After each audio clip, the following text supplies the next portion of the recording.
gamers wake up, Near Doom Hearts Rush 5 demo is out. And that was kind of hard to say. This is me coming. Wait.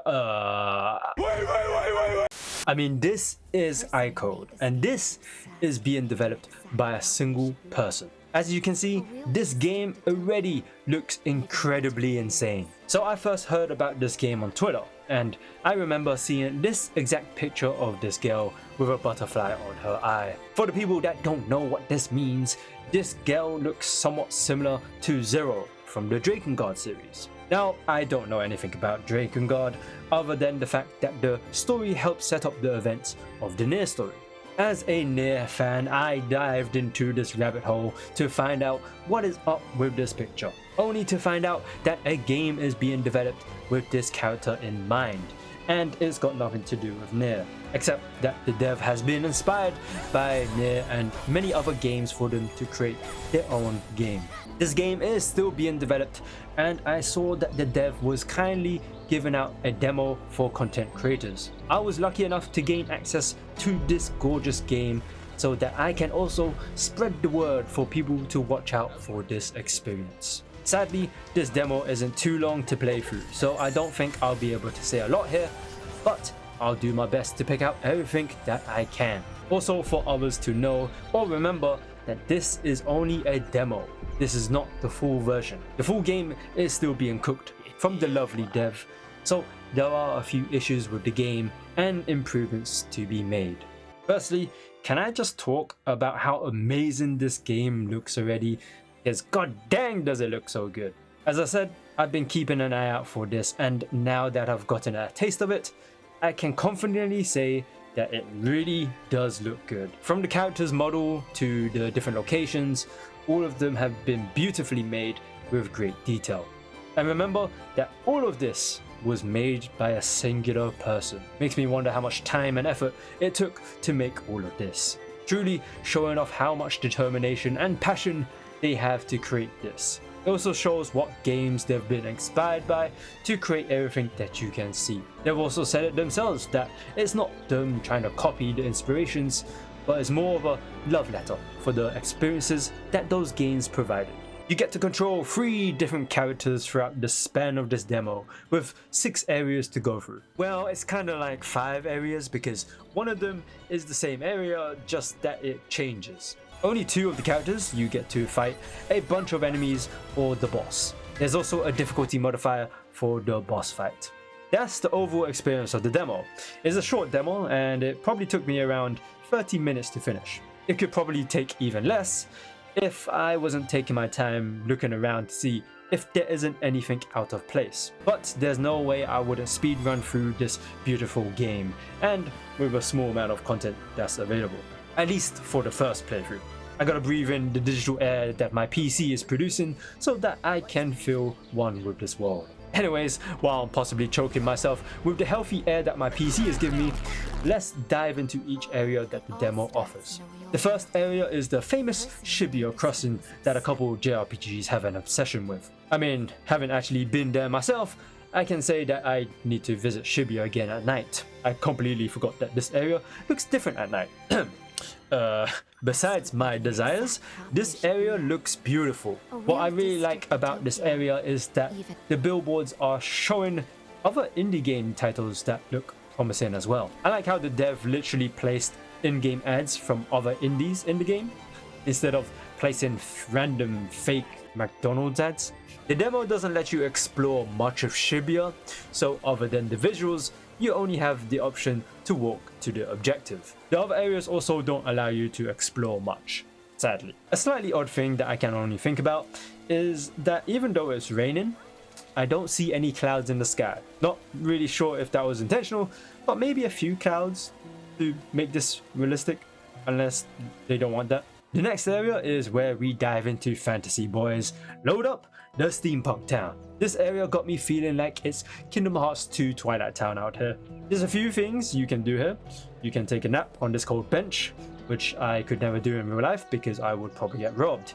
And at least you can experience this place at night, showing off that there will be a day and night cycle in the world. Now this is where my brain turned on, because the music here is what got my attention. I only just noticed this person playing with the violin actually syncs up with the background music, and it is clean.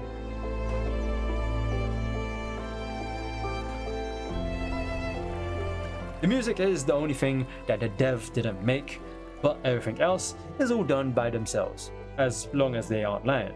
Remember when I said an area changes? Well, here it is. Copied city vibes here, am I right? Anyways, going further ahead, this is where we start to engage in some Mortal Kombat, but instead of throwing our Kung Lao hats, we're throwing cards. Auto-targeting is turned on as a default setting, but in the full game you can turn this off. I feel like the auto-targeting does make the game friendly for people that have yet to play a hack and slash game, or for those that only want to play for the story and not for the combat. Other than the auto-targeting, the movement and combos are very smooth, no lag between button inputs, and combos are very easy to execute. I really like how the character escapes instead of running past the enemies. The downside to this combat though is that I can't really tell when the combo ends. It feels like I can do an endless combo, which I'm most probably doing. This might be a me problem as well. I think out of all hack and slash games that I've played, only a few of them have endless combos, but you can tell when the combos end. Maybe a combo list would be great, and within that combo list, a video playing the combo so that I can see what the hell I'm doing. I also feel like there should be something that tells me that I performed a perfect dodge. I wasn't sure if I did one or not. I might have done one here, but it kind of looks like I got hit. Moving on to the next area, and what a change. I have to wonder, what references did they use to make this place? Because I have no idea. Probably a mix of Kingdom Hearts and Final Fantasy 15's Alticia. Man, 15, what a mess of a game. Either way, this location looks pretty cool. Hopefully, there's something significant about this place, and that it makes sense with the story of the game. Otherwise, it's just a place that looks cool, and it would be a shame for it to not be rich with lore. At least we can pet this random cat in the game, or straight up kick the cat. Also hoping no cats were injured for the development of this game, because Peter might want to have a word with them. After reaching the waypoint, we are transported yet again to another world. Like, how many worlds are there? Also, I did a weird jump here and I can't replicate it again. I literally have no idea how that happened. In this world, we can go swimming, and check this out, we can fly. This actually looks really cool. The big reveal after going through the cave filled with water. I feel like that's the trend for games. Small area first, big reveal later. Halo did it first, probably. Sadly, this area is really short, which brings us to the boss fight. A simple boss fight, just hack or shoot the boss until they are dead. The boss has a mix of attacks that can attack you at any range, obviously depending on which attack it is. A unique thing that I can say about this boss fight is that some bits of the music does sync up with the boss's attacks, just like the violin girl in the second area that I visited. This boss music is straight fire. They really went in for this track. I do hope that the other boss fights will introduce some mechanics to them, because this boss is very simple to defeat. As long as you know when to dodge, this fight is relatively easy. Just don't look at all my deaths. Oh, there you go, there's the game over. No way I died. The designs of all of these characters look incredible, especially when you look at them during the small cutscenes. Unfortunately, when you zoom into their face with picture mode or photo mode, they don't look really good. Or more like the characters' models start to fade out of existence. I too would like to do that, to be honest. Speaking about the cutscenes, I can't tell what they are trying to go for with the story. I do know they are trying some fourth wall breaking stuff, which is pretty cool, and I hope they continue to do it. Hopefully, they can pull off the story in a way that is both understandable and complex. Just don't make it a Kingdom Hearts complex, because I can just about understand it. Within the second area, if you sleep one more time after the night cycle, it looks like they've added a dragon, until you see the whole town on fire. Adding this dragon might be pushing too much fantasy for the ordinary people, but Drakengard Near fans might understand this reference. I very barely understand this reference. Overall, I have high hopes for this game.